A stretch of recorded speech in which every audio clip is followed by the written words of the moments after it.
আর মেয়ে মানুষ তো মেকআপ করবেই, তো মেকআপ কে না করে, ওনারাও তো মেকআপ করেই আসছে। একবার দিয়ে দেখলে বুঝতে পারবে আমরা কাজ করে দেখাতে পারি কি না, বিশেষ করে আমি যেই কাজটা হাতে নেই সেটা 100-এ 100 করার চেষ্টা করি।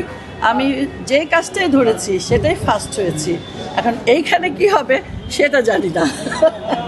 আপনি দীর্ঘদিন ধরে বিএনপি না, এটা ঠিক না যে মনোনয়ন কিনবে, এটা তো মানে কি বলবো, ব্যক্তি স্বাধীনতা বা স্বাধীন দেশের স্বাধীন নাগরিকের অধিকার। আমি কিনতেই পারি, আমি মনোনয়ন কিনতে পারি, এই জন্য কারো কিছু বলার নেই। দেওয়া না দেওয়া ঊর্ধ্বতন কর্মকর্তাদের উপর, দল যাকে নমিনেশন দেবে সেটাই মেনে নিতে হবে। এইখানে আরেকজন কেউ কিছু বলল, শিল্পীদের নিয়ে আরো দেখলাম বললো যে মেকআপ করে আসছে, তো মেকআপ কে না করে, ওনারাও তো মেকআপ করেই আসছে। আর আমরাও শিল্পীরা মেকআপ এই জন্য করি যে আমাদের সাথে সবাই একটা সেলফি তুলতে আসে, আর আমরা মেকআপ করেই শুটিং করি। আর মেয়ে মানুষ তো মেকআপ করবেই, তো এইসব নিয়ে কটাক্ষ করার কোনো দরকার নেই।